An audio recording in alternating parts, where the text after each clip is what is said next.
নমস্কাৰ বন্ধুসকল, সবাই বলে ইউটিউবত ভিডিঅ' দিয়ে মই এটা দিব ওলাইছোঁ এইটোৰ ওপৰত। যদি ৰাইজে ভাল পায় চাব। এতিয়া চাওক আপোনালোকে মই কি দেখাই আছোঁ এটা এটা কৰি। ধৰা এটা নাম্বাৰ মই দি দিছোঁ, একদম ইজি চাই নাম্বাৰ এটা লওঁ। ধৰক 17 × 17 × 17 তিনিবাৰ ইনটু কৰিলে কিমান ৰিজাল্ট দিব আমি জানো। জেনেৰেলি 4913 হয়, এইটো হয়।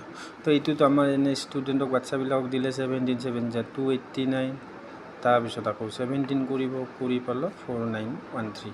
কিন্তু সমস্যাটো কি আহিল, আপোনালোকক দিব এনেকৈ কিউব ৰুট অফ 4913।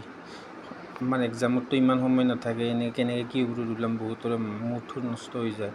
তো আমি মূৰ নষ্ট কৰিব অহা নাই ইয়াত, জাষ্ট বুজাব যে এইটো যে 17 হয় কেনেকৈ শ্বৰ্টকাটত ওলাব পাৰোঁ এইটোতো মই দেখাই দিলোঁ। এটা মই নিজে এটা এক্সাম্পল লৈ আছোঁ, চাই লওক। ছাপ'জ আপোনাৰ হাতত দিছে 19683, এইটোক লাগে আমাৰ কিউব ৰুট ওলাব। Find the cube root of 19683। তো কেনেকৈ কৰিব প্ৰচিডাৰটো শিকি লওক। এবাৰ শিকিলে আপোনালোকৰ আইডিয়া আহিব। মাত্ৰ 2 ছেকেণ্ডতে হৈ যাব এই কামটো। চাব 19683 লিখিছোঁ। এটা কাম কৰিব, তিনিটা নম্বৰৰ ওপৰত এডাল আঁচ দিব। এইটো ইয়াতে দেখিছে 3টা নম্বৰৰ ওপৰত মই এটা লাষ্ট দিছোঁ। এতিয়া সদায় লাষ্টৰ পৰা আহিব, কিন্তু ফাৰ্ষ্টৰ পৰা গ'লে গ'ল বৰবাদ, শেষ, জীৱনটো খালাছ। তো সেইকাৰণে ইয়াতে যে দুটা আছে এটা 0 লৈ লওক, এইটো ৰাখি দিব। অলপমান ষ্টুডেণ্টকেইটা আহিছিলতো, সেইকাৰণে ভিডিঅ'টো কাটিলোঁ। ৰাইজ শুনক এতিয়া ইয়াতে মই কৈছিলোঁ কি অলপ আগতে, এইকেইটা কিন্তু আপোনালোকৰ মুখস্থ কৰিব লাগিব। ফাৰ্ষ্ট কথা 1ৰ 1 হয়, 2ৰ 8 হয়, 3ৰ 7 হয়, 4ৰ ইমানৰ ইমান ইজি, বেছি টান নহয়। এইকেইটা ৰাইজ সকলোৱে মনত ৰাখিছে ইতিমধ্যে। তো চাওক এতিয়া ইয়াতে লাষ্টত কি আহিছে চাওকচোন। লাষ্টত 3 আহিছে। তো 3 কোনটোৰ আছিল? 3 আহা 7ত দেখিছিলে নে? 7ক যদি কিউব কৰোঁ কি আহিছিলে? 3। তো এই তিনিটাৰ পজিশ্যনত ৰিপ্লেচ কৰি দিয়ক 7, হৈ গ'ল। ঠিক আছে। এতিয়া ইয়াতে বাকী কিমান হৈছে? 19। তে 19টো চাই লওক আপুনি, কোন দুটা কিউবৰ মাজত 19 আছে।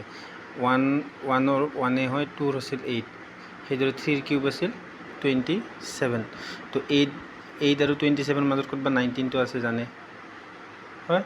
তো সেইদৰে আমি ডাইৰেক্টলি ক'ব পাৰোঁ। গতিকে যিটো দুটাৰ মাজত থাকে তাৰ ফ্ৰণ্টতটো এনচাৰ হৈ যাব। তো ফ্ৰণ্টত কোন আছে?